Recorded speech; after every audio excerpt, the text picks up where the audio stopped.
30 minutes before first formation, Specialist Hannah Parker stared at the faded plywood target 10 meters in front of her and wished it would cooperate, because another missed shot meant another round of sarcastic applause from the squad already lined up at range 6. Her ear protection felt too tight, sweat itched just under the rim of her Kevlar helmet, and the M4 she held kept drifting slightly left, no matter how many times she tightened her sling. Yesterday, she had landed only 2 out of 10 rounds inside the silhouette, and Sergeant Whitaker, the platoon marksmanship trainer, had muttered that the unit would be better off if Parker babysat the brass bucket instead of wasting ammunition. Her cheeks had burned so hot that even the desert wind felt like ice. She thought about that comment now as she drew a slow breath, centered the front sight post, and squeezed. The rifle kicked, a puff of dust spit beyond the target, and the plywood stayed pristine. From which city in the world are you watching this video today? Let us know in the comments. And if you believe heroes come in the most unexpected forms, don't forget to subscribe. Whitaker blew once on his whistle, then shouted ceasefire. Weapons went safe, bolts locked rear. He marched down the line, tan boots kicking small pebbles, and stopped in front of her lane. "Parker, that makes 0 hits this string. How does your weapon keep missing where it points?" His tone balanced between boredom and open ridicule. She opened her mouth, but words jammed in her throat. The rest of 1st Platoon pretended to busy themselves clearing chambers, yet several were clearly listening. A rookie named Tanner snorted. Whitaker scribbled on his clipboard, "We requalify next month, folks, and so far our platoon sits dead last in battalion. I need every one of you at least marksman. Parker, you are negative marksman." He pivoted.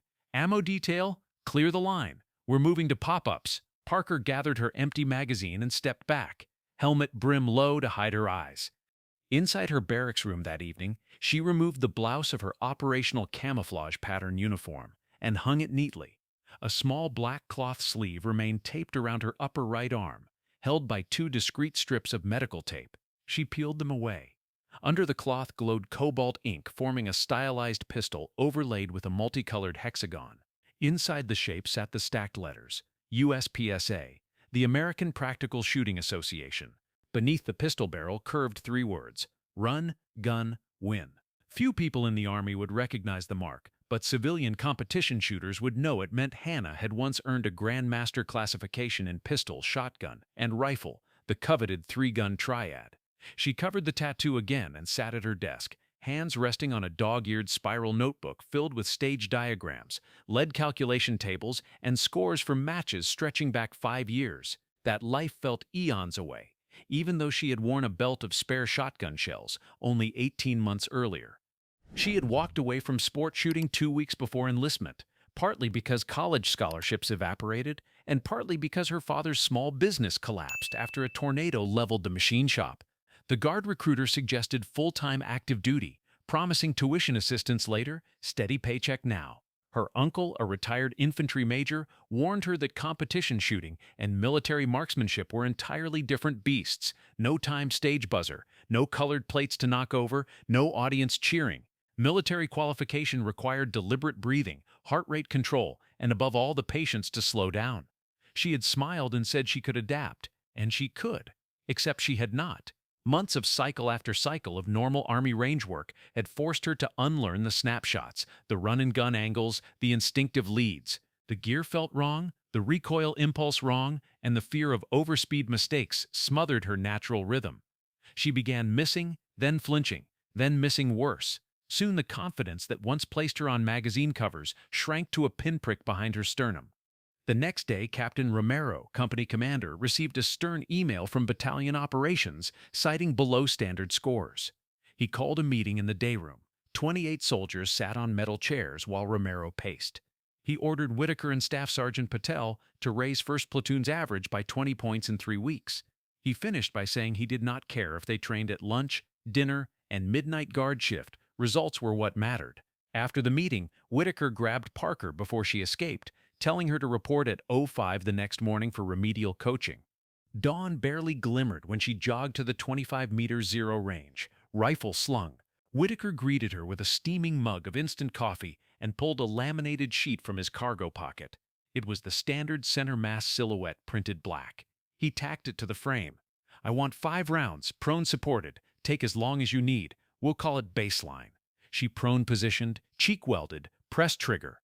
The shot flew left. 4 others followed similar pattern, all low and wide. Whitaker lowered binoculars. "I'll be honest, Parker, I think you develop anticipation. You dip the muzzle every shot." She bit her tongue, knowing anticipation was a baby mistake. In truth, she forced herself to pause too long, overthinking every ounce of trigger travel. She thanked him, gathered brass, returned to barracks at breakfast, uncertain whether to scream or cry. At lunchtime, she visited the small on-post exchange and bought a cheap plastic airsoft pistol, plus a bag of biodegradable pellets.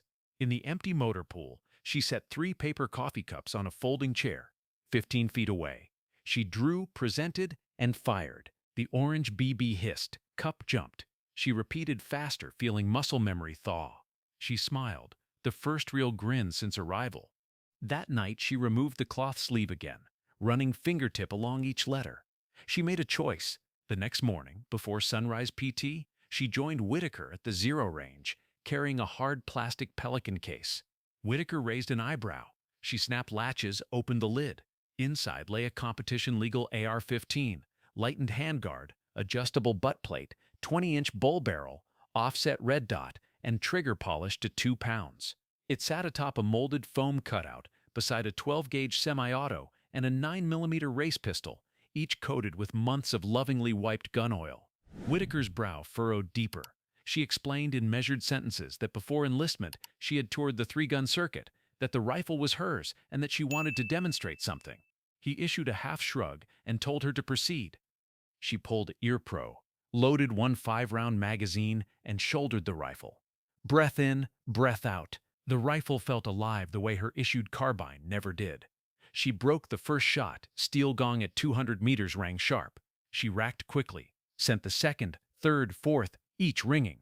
She swung to a secondary plate rack at 100 meters, sent 5 rapid-fire rounds. Ping, ping, ping. Whitaker gaped. She ejected magazine, safe weapon, faced him. "I learned fast shooting before slow shooting. My problem isn't anticipation, Sergeant. It's segmentation. The Army pace stifles my rhythm."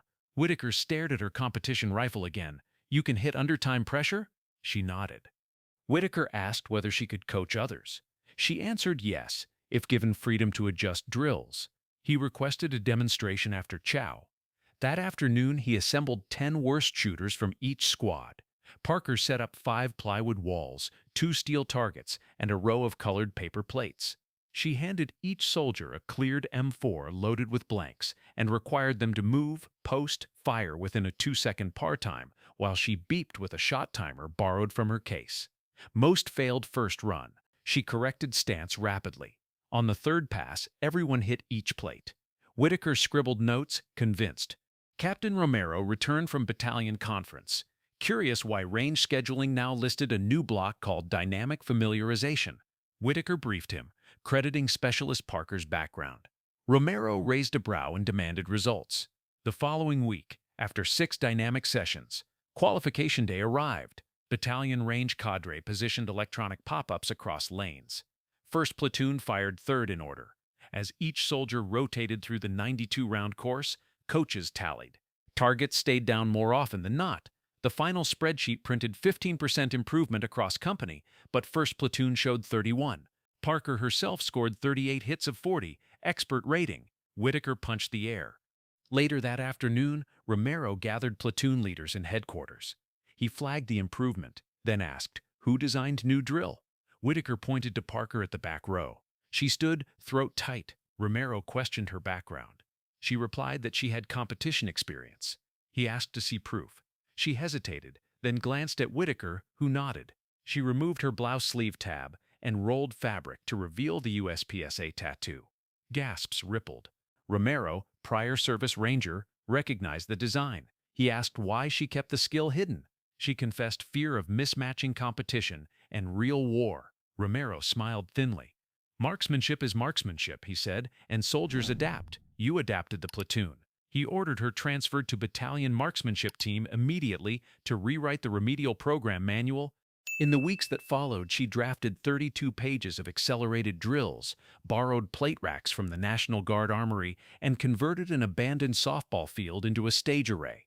She stood on a rickety bleacher, demonstrating how to shuffle sideways, transition shoulder from strong to support, fire while moving without outrunning optics. Skeptical NCOs approached only after sunset, asking quick private questions. One infantry lieutenant challenged her to a timed shoot-off.